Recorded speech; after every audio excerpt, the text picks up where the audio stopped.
Grimm's Fairy Tales, Chapter 19. Hard by a great forest dwelt a poor woodcutter with his wife and his 2 children. The boy was called Hansel, and the girl Gretel. He had little to bite and to break, and once when great dearth fell on the land, he could no longer procure even daily bread. Now when he thought over this by night in his bed, and tossed about in his anxiety, he groaned and said to his wife, "What is to become of us? How are we to feed our poor children when we no longer have anything even for ourselves?" "I'll tell you what, husband," answered the woman. "Early tomorrow morning we will take the children out into the forest to where it is the thickest.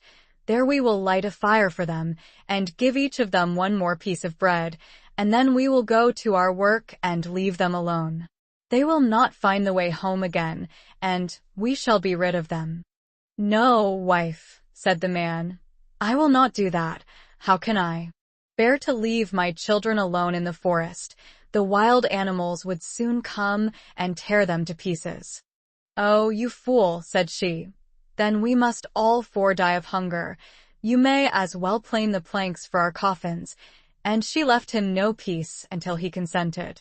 "But I feel very sorry for the poor children, all the same," said the man. The 2 children had also not been able to sleep for hunger, and had heard what their stepmother had said to their father.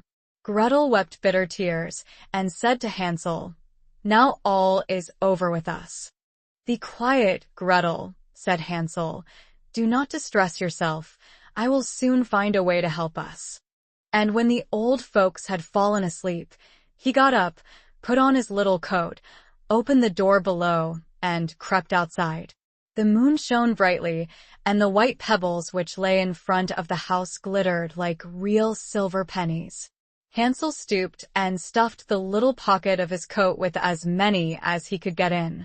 Then he went back and said to Gretel, "Be comforted, dear little sister, and sleep in peace. God will not forsake us." And he lay down again in his bed. When day dawned, but before the sun had risen, the woman came and awoke the 2 children, saying, "Get up, you sluggards.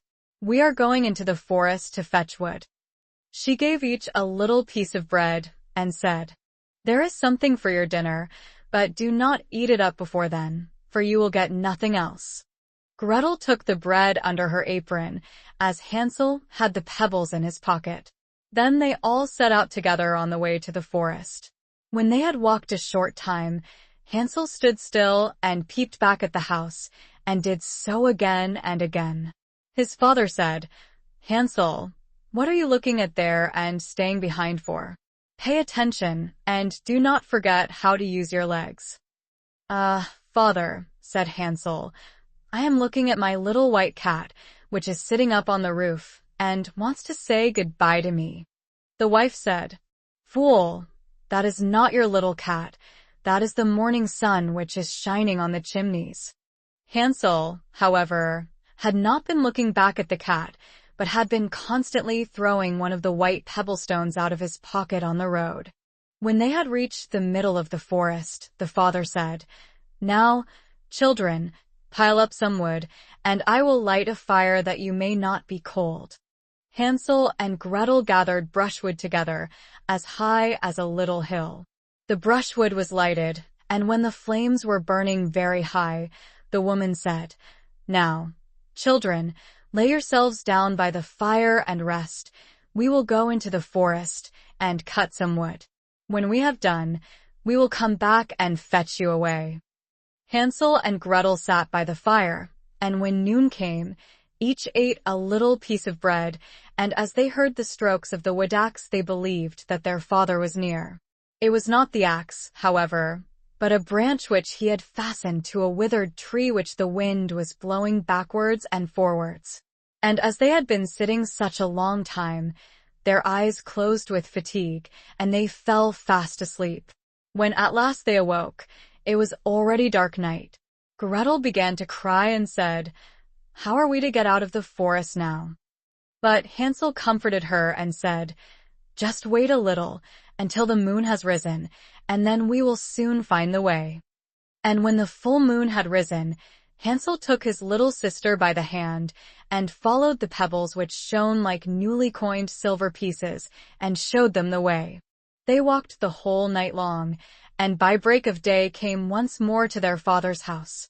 They knocked at the door, and when the woman opened it and saw that it was Hansel and Gretel, she said, "You naughty children, why have you slept so long in the forest? We thought you were never coming back at all." The father, however, rejoiced, for it had cut him to the heart to leave them behind alone. Not long afterwards, there was once more great dearth throughout the land, and the children heard their mother saying at night to their father, "Everything is eaten again. We have 1/2 loaf left, and that is the end. The children must go. We will take them farther into the wood, so that they will not find their way out again. There is no other means of saving ourselves." The man's heart was heavy, and he thought, "It would be better for you to share the last mouthful with your children." The woman, however, would listen to nothing that he had to say, but scolded and reproached him. He who says A must say B, likewise, and as he had yielded the first time, he had to do so a second time also. The children, however, were still awake and had heard the conversation. When the old folks were asleep, Hansel again got up and wanted to go out and pick up pebbles as he had done before, but the woman had locked the door, and Hansel could not get out.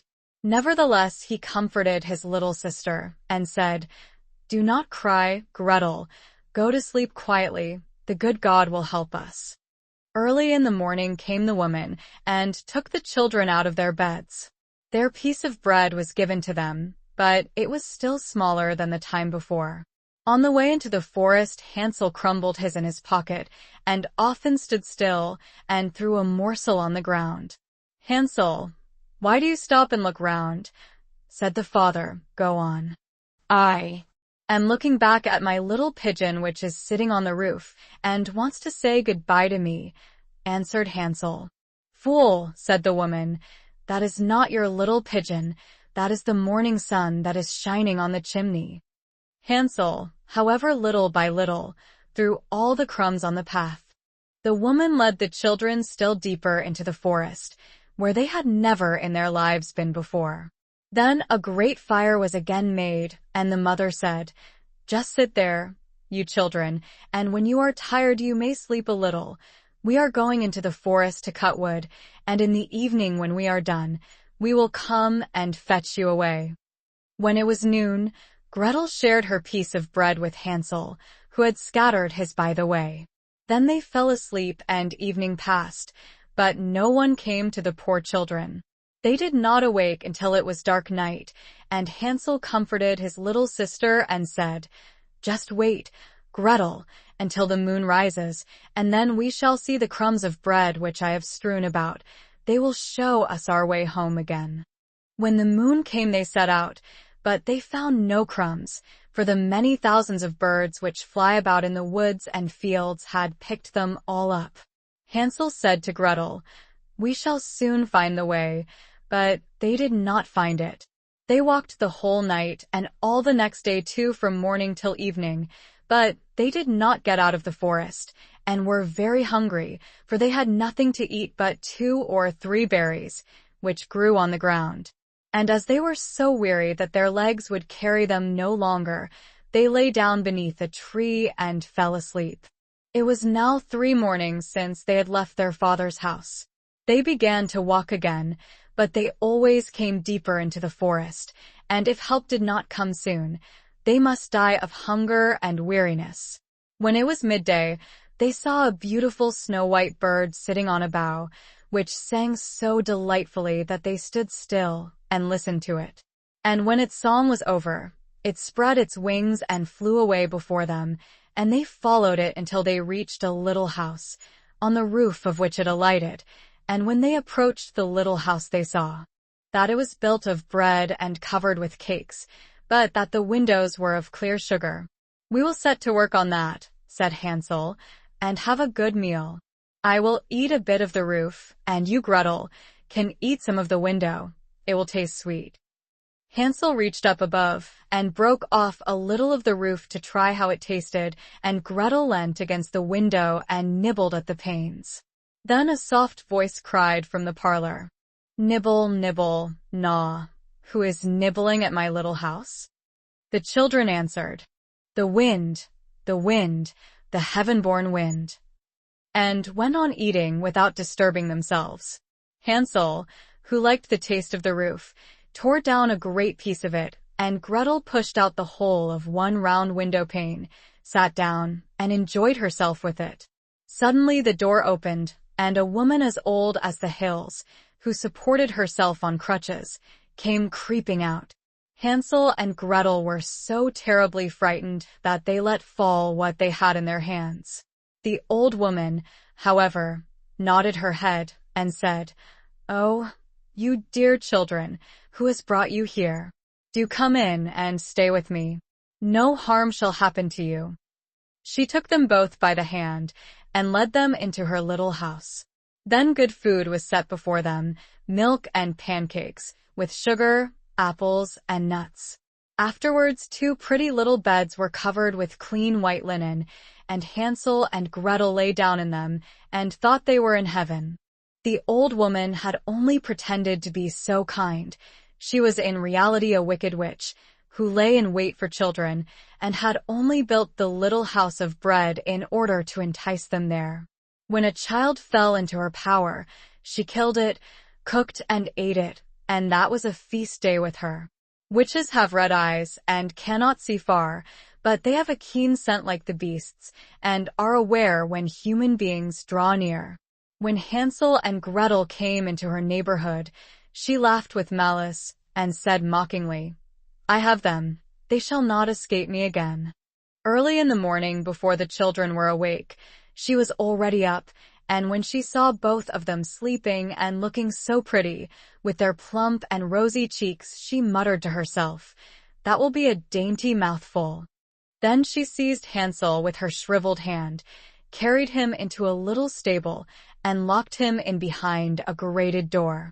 Scream as he might, it would not help him. Then she went to Gretel, shook her till she awoke, and cried, "Get up, lazy thing, fetch some water, and cook something good for your brother.